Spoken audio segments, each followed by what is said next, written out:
मेरे तरीके से इंशाल्लाह ये चना पुलाव बनाएं, इंशाल्लाह आप कहेंगे वाकई दादा तारक भाई ने कोई रेसिपी बताई है। सबसे बड़ी बात है जो मैंने इसमें सीक्रेट है, मेरा अपना मसाला है, वो आपने डालना है, फिर देखिएगा कैसा कमाल का जायका आता है। आप ये इफ्तारी में बनाएं, इंशाल्लाह आपके दिल से इंशाल्लाह दुआएं निकलेंगी।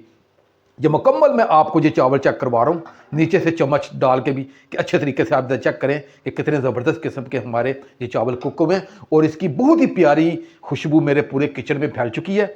और जो मैंने मसाला आपको बताया यही मसाला आपने डालना है, फिर देखिएगा क्या कमाल का जायका। बिस्मिल्लाहिर्रहमानिर्रहीम। लाखों करोड़ों अरबों दुरूद सलाम आप सल्लल्लाहु अलैहि वसल्लम पर और आपकी आल पर। अल्लाह ताला आपको खुश रखे। मैं हूं तारिक जावेद, आप देख रहे हैं दादा तारिक रेसिपी। आज जो मैं आपके लिए रेसिपी लेके आए वो बहुत ही ज़बरदस्त हम चना देगी पुलाव बनाएंगे। बहुत कमाल की रेसिपी है। सबसे बड़ी बात है कि इसमें जो मैं मसाले डालूंगा वो आपने नोट फरमा लेने हैं और एक मरतबा आपने ये चना पुलाव अपने घर में बनाना है। इंशाल्लाह आप कहेंगे कि वाकई दादा तारक भाई ने एक अलग जायका दिया है। आप ये रमज़ान मुबारक में अफ्तारी के वक्त ये मेरी रेसिपी बनाइएगा, इंशाल्लाह सब लोग तारीफ़ें करेंगे और आपके दिल से इस ना चीज़ के लिए दुआएं निकलेंगी। आए अपनी रेसिपी की तरफ चलते हैं। 600 ग्राम कच्ची बासमती के चावल लिए, ये आधा किलो से थोड़ा सा ऊपर है। मैंने इसे अच्छे तरीके से धो के साफ़ कर लिया है। इसके अंदर स्टार्च होता है, 2 से 3 पानी इसे धो के साफ़ कर लिया करें। मैंने सफ़ेद चने लिए हैं, 1 पाव है, 250 ग्राम है ये। इसे मैंने 4 से 5 घंटे पहले भिगो के रख दिया था। 3 अदद मीडियम साइज़ के प्याज है, ये इसमें जाएंगे। 3 अदद ये टमाटर हैं और इन्हें मैं गोल शेप में काट लिया है। 2 टेबल स्पून मैंने अदरक लहसुन का पेस्ट लिया है। 5 से 6 दाने मैंने खुशक आलू बुखारा के लिए हैं। अगर आपके पास आलू बुखारा ना हो तो आप इमली का भी इस्तेमाल कर सकते हैं। अदद मैंने हरी मिर्चें ली हैं, इन्हें मैंने बारीक काट लिया है। 1 टुकड़ा मैंने बादियान का लिया है और 1 छोटा सा टुकड़ा मैंने जावित्री का लिया है। 2 बड़ी इलायची ली हैं और 7 से 8 दाने मैंने साबुत काली मिर्च ली है और 2 छोटे साइज़ की मैंने दालचीनी ली है। 1 टीस्पून मैंने सुरख मिर्च लिया है और 1 टीस्पून मैंने नमक लिया है। नमक आगे मैं मज़ीद भी डालूंगा, आप अपने जायके के हिसाब से नमक को चेक कर लें। 1/2 टीस्पून से थोड़ा सा कम मैंने हल्दी लिया है और 1/2 टीस्पून मैंने खुश्क धनिया लिया है।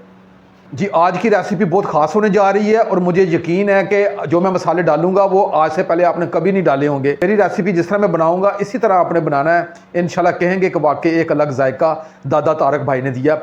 1 टीस्पून मैंने सौंफ लिया, ज़रा नोट फरमा ले। 1 टीस्पून मैंने सौंफ लिया है और 1/2 टीस्पून मैंने कलवंजी लिया है और 1/2 टीस्पून मैंने मेथी दाना लिया है। 1 टीस्पून मैंने ज़ीरा लिया है। इन चारों चीज़ों को मैं ग्राइंडर में डाल के ग्राइंड करूंगा और इसे अलग कर लूँगा। अब आए अपनी रेसिपी की तरफ। लोग शिकायत करते हैं कि उनके चने सही तरीके से गलते नहीं हैं। आपने इसमें कोई सोडे का इस्तेमाल नहीं करना, क्योंकि जो चावलों में चने इस्तेमाल होते हैं उसे ना कोई सोडा ना कोई बेकिंग पाउडर कोई चीज़ नहीं लगाते।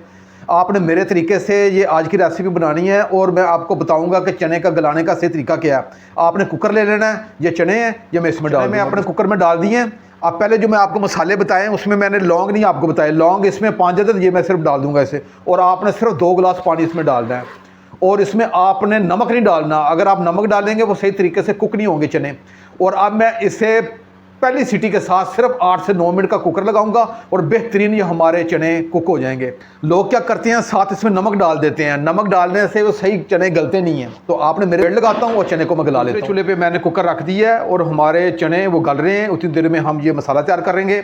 मैंने कढ़ाई ली है, 1/2 कप इसमें मैं ऑयल डालूंगा। बिस्मिल्लाह। आप घी का भी इस्तेमाल कर सकते हैं, मैं ऑयल यूज़ करूँगा। हमने ब्राउन करना है और ब्राउन करके हमने इसे निकाल देना है। आगे क्या करना है फिर मैं आपको बताऊंगा। जो हमारे ये सिनेरी हो गए हैं, अब हमने इसे निकाल लेना है, क्योंकि ये बाद में भी ये 1 से 2 मिनट फ्राई होते होंगे। 1 से 2 मिनट फ्राई होंगे ये वाले। अब चूल्हे की फ्लेम को ऑफ करूँगा, आपको ये साथ कुकर की आवाज़ आ रही होगी। हमारे चने गल रहे हैं, अब इसे हम निकाल देते हैं। मैंने चनों को 10 मिनट का वेट लगा दिया था। हमारे बेहतरीन ज़बरदस्त किस्म के ये चने कुक हो चुके हैं। ये देखिएगा, मैं आपको अब इसकी भाप भी उठ रही है और ये गर्म है। मैं आपको थोड़ा सा चेक भी करवाता हूँ। ये देखिएगा कैसे ये सॉफ्ट हो चुके हैं। तो ये देखिएगा मुकम्मल ये कुक हो चुके हैं। और दूसरी बात ये है कि चने अपनी जगह खड़े हैं। ये नहीं है कि उनकी माची ख़त्म हो गई है कि मसलन वो सारे वे खिचड़ी सी नहीं बन गई। आपने नमक नहीं डालना और 10 मिनट का वेट लगाना है। बेहतरीन हमारे ये चने कुक हो जाएंगे। ये अब इन्हें मैं अलग रख देता हूँ और इसमें थोड़ा सा पानी बचा है, ये इसकी यखनी है, तो इसे हम इसी पुलाव में इस्तेमाल कर लेंगे। अब इसमें अलग निकालते हैं। ब्राउन हो गए हैं और ऑयल से मैंने अलग निकाल लिए हैं और अलग प्लेट में डाल लिए हैं। अब इसी ऑयल में ये अदरक लहसुन का पेस्ट है ये डाल देंगे। बिस्मिल्लाहिर्रहमानिर्रहीम। और इसे 2 से 3 मिनट में फ्राई करूँगा ताकि अदरक लहसुन का जो कच्चापन है ये ख़त्म हो जाए। आप मेरे तरीके से इंशाल्लाह ये पुलाव बनाएं, इंशाल्लाह कहेंगे कि वाकई दादा तारक भाई ने कोई रेसिपी बताई। मैंने 2 से 3 मिनट हो गए हैं फ्राई करते हुए। अब ये खड़े मसाले हैं, ये मैं डाल दूंगा इसमें। इनकी तफसील मैं पहले बता चुका हूँ और इसे 1 से 2 मिनट में फ्राई करूँगा। ये आज की जो सबसे ख़ास सीक्रेट है जो मैं इसमें आज डालने वाला हूँ, इसकी तफसील मैंने पहले बता दी है। ग्राइंड करना है, ग्राइंड करके आपको दिखाता हूँ फिर मैं। अब ये थोड़ी सी यखनी बच गई थी, इसका हम पहले इस्तेमाल करेंगे। ये थोड़ी सी डालेंगे ताकि ये लहसुन हमारा जलने ना पाई ज़्यादा। ये टमाटर है, ये डाल देंगे और ये हरी मिर्च ये भी डाल देंगे और ये खुशक आलू बुखारा ये भी साथ ही डाल देना है और इसे सिर्फ 1 से 2 मिनट में फ्राई करूँगा। उतनी देर में वो मसाला है उसे मैं ग्राइंड कर लेता हूँ। मैंने तमाम चीज़ों को अच्छे तरीके से ग्राइंड कर लिया है जो मैंने आपको चीज़ें बताई हैं। अब ये जो प्लेट मसाले की है इसके एक तरफ लगा देता हूँ मैं। आपको मुकम्मल मैं तफसील के साथ आज की रेसिपी दे रहा हूँ ताकि आप थोड़ी सी भी गलती ना करें और जो मैं जायका आपको दूंगा वही जायका आपके घर में बने। अब इसे एक तरफ रखता हूँ, अब आगे बढ़ते हैं। टमाटरों को डाल के 2 मिनट हो गया मुझे फ्राई करते हुए। अब जो अदरक लहसुन का कच्चापन हमने पहले दूर कर दिया है। आप पुलाव में जो टमाटर हैं इनकी ज़्यादा आपने भुनाई नहीं करनी। जब पुलाव बनाते हैं तो इन मसालों की ज़्यादा भुनाई नहीं करनी होती। जब सालन बनाना हो तो फिर उसकी भुनाई करते हैं। अब जो हमारे चने हैं ये मैं डाल दूंगा इसमें और इसे 1 से 2 मिनट अच्छे तरीके से फ्राई करूंगा। ये मैंने चनों की 2 से 3 मिनट अच्छे तरीके से भुनाई कर ली है। अब जो मसाले हैं ये जो ग्राइंड किया हुआ या दूसरे मसाले, ये सारे मसाले आप डाल देने हैं और इन तमाम का जायका बहुत ही ज़बरदस्त आएगा। आपने ये इस तरह ही बनाने हैं। आपने ये देगी पुलाव इस तरह ही बनाना है जैसे दादा तारक भाई बता रहे हैं, फिर देखिएगा कैसा कमाल का जायका होगा। मैंने तमाम मसाले डाल के 2 से 3 मिनट अच्छे तरीके से इन्हें फ्राई कर लिया है। अब मैंने आधा किलो से थोड़ा सा ऊपर चावल लिए हैं। ये तकरीबन बनते हैं 2.5 गिलास। अक्सर लोग डबल पानी डालते हैं, मसलन 5 गिलास, तो मैं इसमें 4 गिलास पानी डालूंगा, 1 गिलास कम रखूँगा। उससे ये है कि चावल खिला खिला बनेगा। अब मैं चूल्हे की फ्लेम को थोड़ा सा मीडियम करूँगा और सबसे पहले ये जो बची यखनी है इसकी ये डाल देंगे इसकी। और मैं अब 4 गिलास इसमें मज़ीद पानी डाल के इससे थोड़ा सा ढाँप के रखूँगा। मैंने पानी डाल दिया है। अब इसमें मैं 1 टेबल स्पून और नमक डालूँगा। आप अपने जायके के हिसाब से नमक आपने चेक करना है। नमक ऐसे होना चाहिए कि थोड़ा सा तेज़ होना चाहिए। पानी में जो चेक करने का तरीका ये है कि थोड़ा सा तेज़ नमक होना चाहिए। अब नमक ठीक हो गया। मैं इसे अब मीडियम टू लो आंच पे 5 मिनट के लिए ढाँप के रखूँगा, फिर इसके अंदर चावल डाल ढाँप के रखे। 5 मिनट हो गए हैं जी, ये लें जी। अब इसमें हम चावल डालेंगे। बिस्मिल्लाहिर्रहमानिर्रहीम।